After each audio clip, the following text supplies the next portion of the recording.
ሰላም ወገኖቼ እንደምን አላችሁ? ደህና ናችሁ ወይ? እግዚአብሔር ስሙ ይባረክ።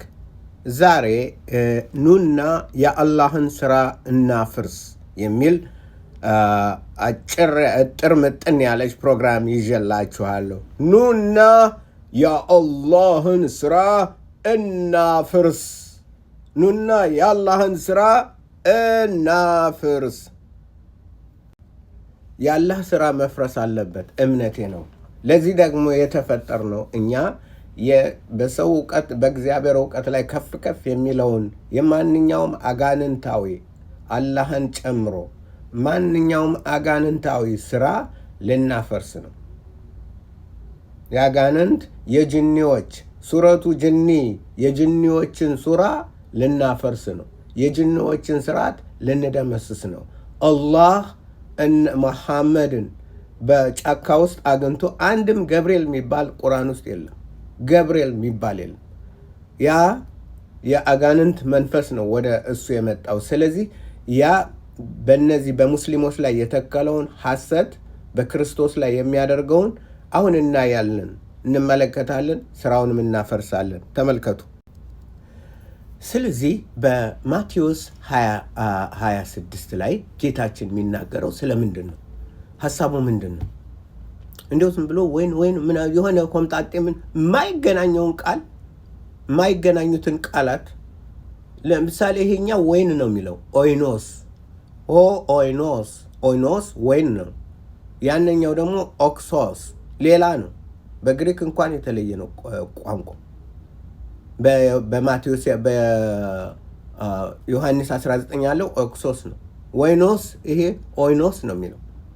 ስለዚህ የአላህ መንፈስ የሰይጣን የአጋንንት መንፈስ እንደዚህ ግራ ያጋባቸው ሴቶች እና እንትኖች እንዲህ ናቸው። አላህ የተፈጠረው የኢየሱስን ማንነት ሊያጠፋ ነው። የኢየሱስን ክብር ሊገፍ ነው፣ ሊሰድብ ነው። በሉሉ ላይ አፉን የሚከፍት የአላህ መንፈስ ነው። በሙስሊሞች በምኖች የአጋንንት መንፈስ ነው። ስለዚህ እንመልከት ጌታችን ምንድን ነው የሚናገረው? ማቴዎስ 26 ጀምሮ 25 አሳልፎ የሚሰጠው ይሁዳ መልሶ መምህር ሆይ ሲበሉም ኢየሱስ እንጀራን አንስቶ ባረከ፣ ቆርሶም ለደቀ መዛሙርቱ ሰጠና እንካችሁ ብሉ፣ ይህ ሥጋዬ ነው አለ።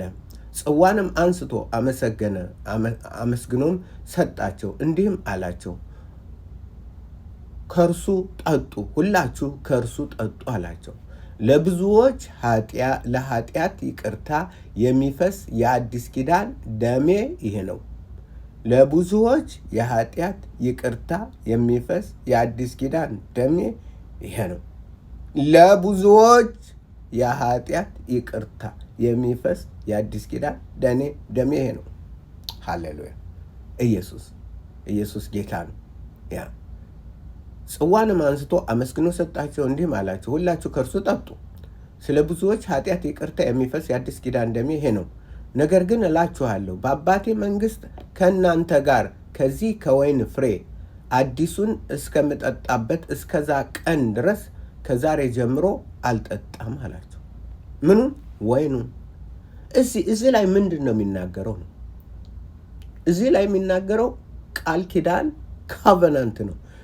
በኤርምያስ 31 ላይ እግዚአብሔር ለይሁዳና ለእስራኤል አዲስ ቃል ኪዳን እገባለሁ ያለው የተፈጸመበት ይሄ ነው።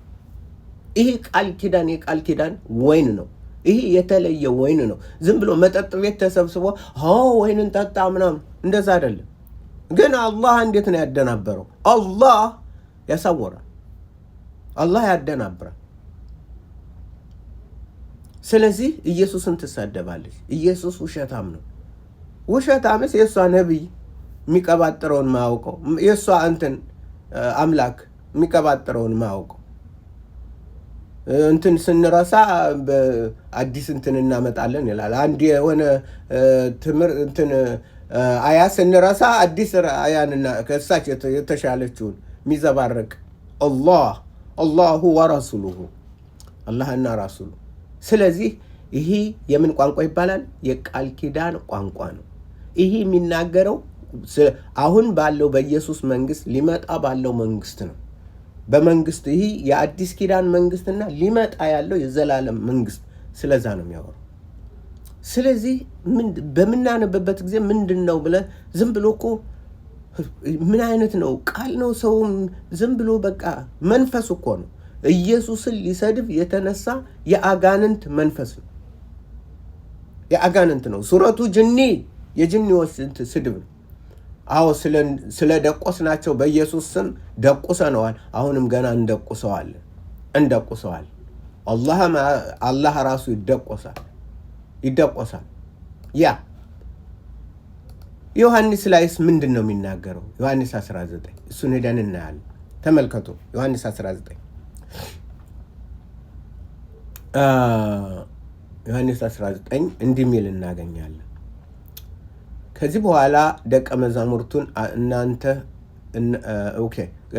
ከ28 ከዚህ በኋላ ኢየሱስ አሁን ሁሉ እንደተፈጸመ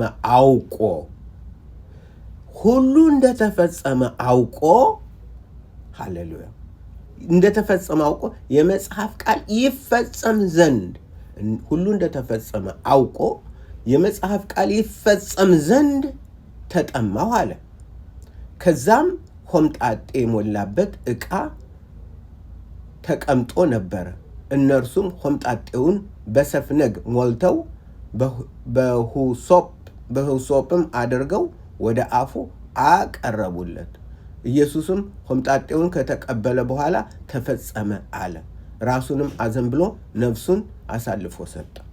ስለዚህ በእሷ ቤት ምንድን ነው? ኢየሱስ መስቀል ላይ ሆኖ ወይን አምጡልኝ፣ አጠጡኝ። እንደዛ ነው ያለው በእነሱ ቤት። እሰቅሎ ያለው የተጠጡ ሆምጣጤ ነው የሰጡት። እንዴት ነው ሰይጣን እንዴት አድርጎ ነው ሰው የሚያሳውረው? ኦንሊ ጂሰስ ብሎ እንትን ይላል። በቃ ሁሉም በእግዚአብሔር በኢየሱስ ላይ የተነሳ ሃይማኖቱ ሁሉ በኢየሱስ ላይ ነው የተነሳው እና ይሄ ይፈጸም ዘንድ ነው። የት ነው የተፈጸመው? የት ነው? ምንድን ነው? ምኑ ይፈጸም ዘንድ ነው? ተፈጸመ ያለው ምንድን ነው? መጽሐፍ ላይ እናገኛለን። የት ያላችሁ እንደሆነ መዝሙረ ዳዊት 69:21 ለመብሌ ሐሞት ሰጡኝ፣ ለጥማቴም ሆምጣጤ ሰጡኝ። ለመብሌ ሐሞት ሰጡኝ፣ ለጥማቴም ሆምጣጤ ሰጡኝ። ይህ ይፈጸም ዘንድ ነው። ይህ ይፈጸም ዘንድ ሆምጣጤ የጠጡ እንደ ነቢዩ በጉሮሮ በእንትን ውስጥ ኢየሱስ እንትን ውስጥ በዱብዳ ውስጥ በጫካ ውስጥ ሄዶ ጉሮሮውን በሰይጣን ታንቆ እንትን ያለ አይደለም። ኢየሱስ እንደተጻፈው እንደ ነቢያት እንዳሉት አባቶቻችን እንዳሉት እግዚአብሔር ልዩ መልኩ ስለ ልጁ ሲናገር ከቆየ በኋላ በመጨረሻው ዘመን በልጁ በራሱ ተገልጦ አስተማረ፣ ነገረ ኢየሱስ። ስለዚህ እኛ እንደዛ ነው። ይሄ የአጋንንት ሃይማኖት ነው። እሺ፣ የአጋንንት ሃይማኖት ነው። እንግዲህ በሁሉም ሃይማኖቶች ላይ ነው የተነሳው። በእስልምና ግን እንደዚህ አድርጎ ቃልን የሚያጣምም በሰዎች እነዚህ ሴትን ጥሎ ገሎ ወደ ታች አውርዶ ጥሎ ይህንን ሐሰት የሚነዛ የአጋንንት የሰይጣን ሃይማኖት ነው።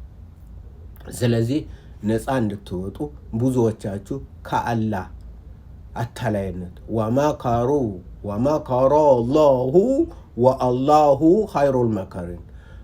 አጭበርባሪዎች አላህን ሊያጭበረብሩት ሞከሩ፣ አላህም አጭበረበራቸው። ምክንያቱም አላህ የአጭበርባሪዎች ሁሉ ቁንጮ ነውና። ይሄ ነው ኢየሱስን ሊያስክድ በኢየሱስ ላይ አፉን የሚከፍት መንፈስ የአላህ መንፈስ ነው። ስለዚህ ወገኖች ከዚህ ወጣችሁ ወደ ኢየሱስ፣ ወደ ዘላለም ገዥ፣ ወደ ዘላለም ንጉሥ፣ ወደሚወዳችሁ፣ ወደሚታደጋችሁ፣ ወደሚያድናችሁ፣ ወደሚጠግናችሁ፣ በሱ ቁስል እናንተን ወደሚፈውሰው ወደ እግዚአብሔር ልጅ ወደ ኢየሱስ ነው። አለበለዛ ልክ እንደዚሁ እንደ የነብያችሁ ጉሮሮ እንደተዘጋ የእናንተ ጉሮሮ የሚዘጋበት ጊዜ ቅርብ ነው። ጉሮሮቹን ያ አጋንንት ይዘጋዋል በመጨረሻው ቀን።